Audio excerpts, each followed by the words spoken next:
चंदन, और चंदन बेटा कहाँ है? बेटा ये मटके उठवाने में जरा मेरी मदद कर देता। अरे किसे आवाज लगा रहे हो? चंदन मुखिया जी के घर गया हुआ है। बोल रहा था उनके बेटे किशोर ने गांव के सब बच्चों को अपने घर बुलाए हैं। जरूर कोई नई चीज शहर से मंगवाई होगी। किशोर की आदत है, जब भी कुछ नया मंगवाता है गांव के बच्चों को चिढ़ाने के लिए बुला लेता है। अब चंदन देखना, आते ही कोई फरमाइश रख देगा। वो आ गया। माँ बापू, आपको पता है किशोर ने हवेली में इतने बड़े बड़े 4 एसी लगवाए हैं। उसके कमरे का एसी तो मानो ऐसा चल रहा था जैसे बर्फ के सिल्ले पर बैठे हो। बापू काश हम भी एसी में रह पाते, इतनी गर्मी पड़ रही है, एसी के अलग ही मजे हैं। बेटा हमारी इतनी गुंजाइश नहीं कि हम मुखिया जी की तरह घर में एसी लगवा सकें। किशोर भी ना तुम लोगों को न जाने घर पर क्यों बुला लेता है। उसे पता है कि हम गरीबों की इतनी हैसियत नहीं है कि हम उसके जैसी जिंदगी जी सके। तू मत जाया कर किशोर के घर। अच्छा मैं घड़े बेचने जा रहा हूँ, थोड़े घड़े बनाने बाकी हैं, वो तू बना लेना। चंदन का पिता किशन घड़े बेचने चला जाता है। चंदन घड़े बनाने बैठ जाता है। घड़े बनाते बनाते उसका दिमाग अभी भी किशोर के घर लगे एसी में था। तभी उसके दिमाग में एक आइडिया आता है। अगर मैं मिट्टी का एसी बनाऊं तो वो भी तो हमें बहुत ठंडक दे सकता है। अगर मैं कोशिश करूं तो मिट्टी का एसी बना सकता हूं। चंदन बेटा किस सोच में पड़ गया? तेरे बापू आएंगे तो गुस्सा करेंगे कि तूने अभी तक घड़े नहीं बनाए। माँ मैं मिट्टी का एसी बनाने के बारे में सोच रहा हूँ। अगर हम किशोर के जैसा एसी नहीं ले सकते तो हम मिट्टी का एसी तो बना ही सकते हैं ना। मिट्टी का एसी? बेटा वो तू कैसे बनाएगा? माँ चिंता मत करो, मैं कोई ना कोई जुगाड़ कर लूंगा।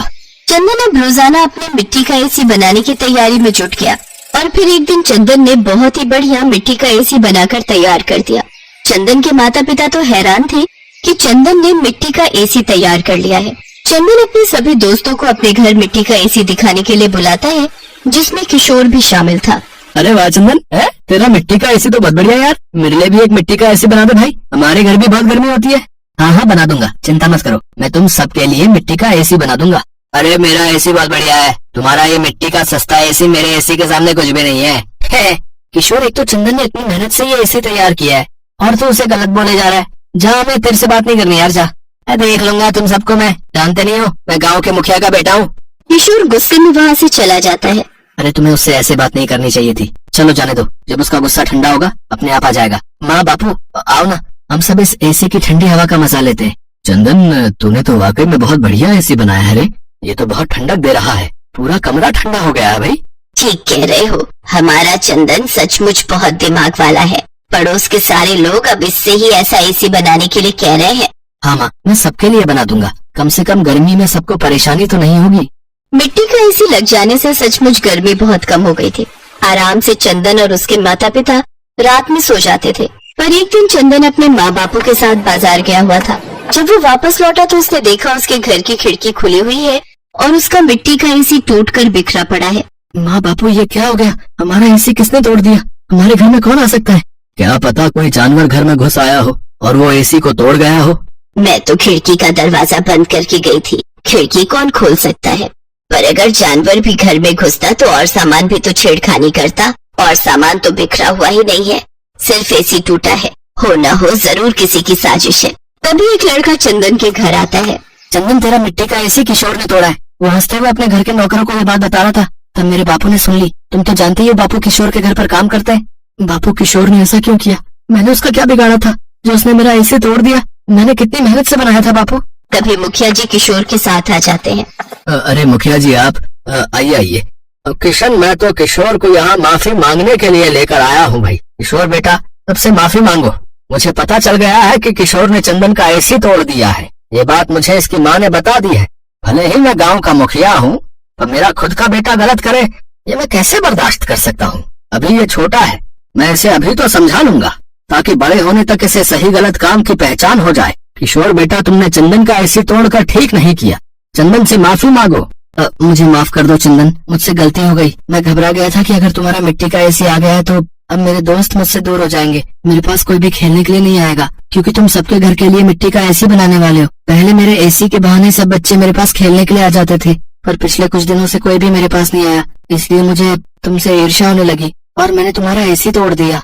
अब कोई बात नहीं किशोर, मैं नया एसी बना लूंगा। पर तुमने ये कैसे सोच लिया कि मैं और बाकी दोस्त तुम्हें छोड़कर चले जाएंगे? हम तुम्हारे दोस्त हैं यार, और दोस्त कभी एक दूसरे से अलग नहीं होते। तभी सारे बच्चे वहाँ आ जाते हैं। किशोर और चंदन एक दूसरे के गले लग जाते हैं। ये तो मुखिया का बड़प्पन था कि उसने अपने बेटे को अच्छी सीख दी। चंदन फिर से एक नया मिट्टी का एसी बनाता है। चंदन खुश था कि उसने एक बार फिर मेहनत करके मिट्टी का एसी बनाकर तैयार कर ही लिया। चंदन और उसके माता पिता बहुत अच्छे स्वभाव के थे। उन्होंने अपने पड़ोसियों की भी मदद की और भरी गर्मियों में थोड़ी राहत मिल जाए इसके लिए मिट्टी का एसी बनाकर उन गरीब गांव वालों को भी दिया। सब गांव वालों ने चंदन की बहुत तारीफ की। बहुत समय पहले की बात है।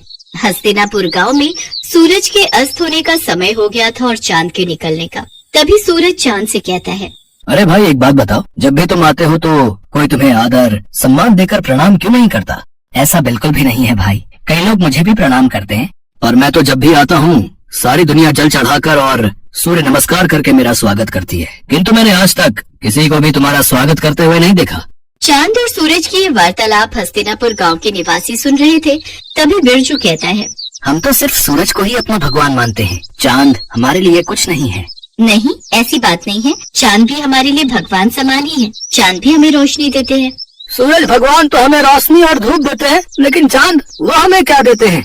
लेकिन सारी रात तो हम सोए रहते हैं, तो फिर उस रोशनी का हम क्या करेंगे? हमें चांद की जरूरत नहीं है। हाँ, अगर चांद नहीं भी आएगा तो हमें कोई फर्क नहीं पड़ेगा। हाँ, उसका होना ना होना एक ही बात है। तुम ये क्यों भूल रहे हो? करवा चौथ वाले दिन इन्हीं की पूजा करने के बाद तुम्हारे लिए रखा गया व्रत पूरा होता है। लेकिन शुरुआत तो सूरज भगवान की पूजा से ही होती है। गांव वालों की बातें चांद और सूरज बड़े ध्यान से सुन रहे थे। उनकी बातें सुनकर सूरज तो खुश हो गया, लेकिन चांद थोड़ा उदास हो गया। फिर सूरज चांद से कहने लगा, देखा, हस्तिनापुर के लोग भी मुझे ही अपना भगवान मानते हैं और उनकी नजर में तुम्हारी कोई अहमियत नहीं है, परंतु मैं भी तो इन्हें रोशनी देता हूँ और अगर मैं ना रहूँ तो मेरे बिना इनकी जिंदगी भी अस्त व्यस्त हो जाएगी। ये तुम्हारी गलतफहमी है। इन लोगों को तुम्हारी बिल्कुल भी जरूरत नहीं है। अगर मेरी जरूरत किसी को भी नहीं है तो ठीक है, आज के बाद मैं आऊंगा ही नहीं। इसके बाद चांद वहाँ से चला जाता है और उसके जाते ही सारे गांव में अंधेरा छा जाता है। वैसे तो आसमान में कुछ सितारे होते हैं, लेकिन उनकी रोशनी ना के बराबर होती है। लेकिन अंधेरा इतना ज्यादा होता है कि किसी को भी कुछ दिखाई नहीं देता।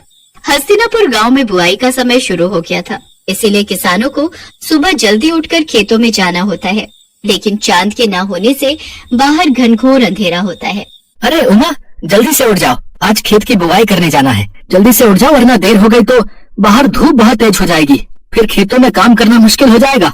हाँ, बुआई के लिए तो जाना है, पर अभी बाहर बहुत अंधेरा है। आप भी सो जाओ जी, और मुझे भी सोने दो। मुझे लगता है बाहर सुबह होने वाली है, अब हमें चलना चाहिए। वो तो आप सही कह रहे हो जी, पर बाहर इतना अंधेरा है कि हम जाएंगे कैसे? ठीक है, फिर बाद में ही चलते हैं। इसके बाद दोनों सुबह का इंतजार करने लगे। फिर जब सुबह हुई तो दोनों खेतों के लिए निकल पड़े, लेकिन थोड़ी ही देर में सूरज सर पर आ गया और खेत में काम करना मुश्किल हो गया। बहुत गर्मी हो रही है जी, चलो घर चलते हैं, कल सुबह जल्दी आकर काम कर लेंगे। हाँ, तुम सही कह रही हो, इस भयानक गर्मी में तो हालत खराब हो गई। अगले दिन जब दोबारा काम के लिए उठते हैं तो बाहर बहुत अंधेरा होता है और बाद में जब काम पर जाते हैं तब तक तेज धूप हो जाती है।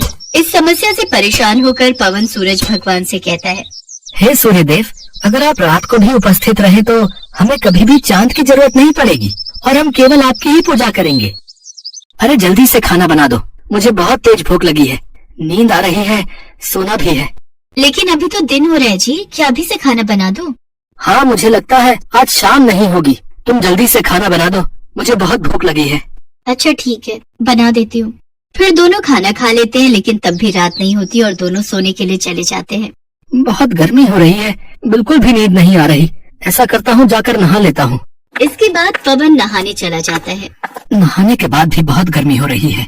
तभी बाहर शोर होता है। पवन और उमा बाहर निकलकर देखते हैं तो बिरजू का बेटा बिट्टू बेहोश पड़ा हुआ था।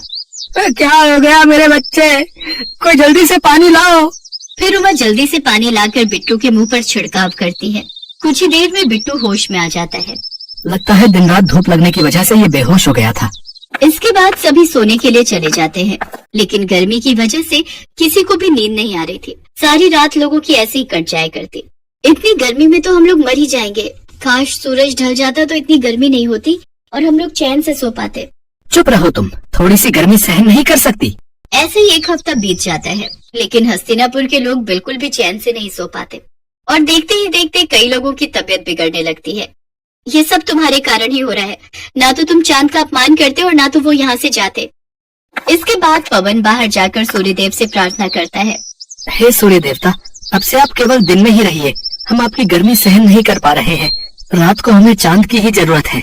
इसके बाद पवन और सभी गांव वाले चंद्रदेव को पुकारने लगते हैं। हे चंद्रदेव, हमें माफ कर दीजिए। हमें आपकी भी उतनी ही जरूरत है जितनी सूरज की। हाँ चंद्रदेव, जहाँ दिन सूरज के बिना अधूरा है वहीं रात आपके बिना अधूरी है।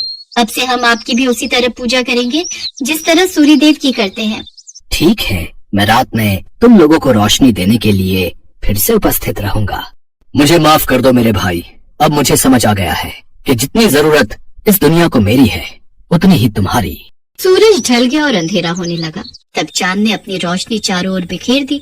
इसके बाद सभी गांव वालों ने सर झुकाकर चांद का स्वागत किया और सभी गांव वाले पूरे 1 हफ्ते बाद चैन की नींद सोए।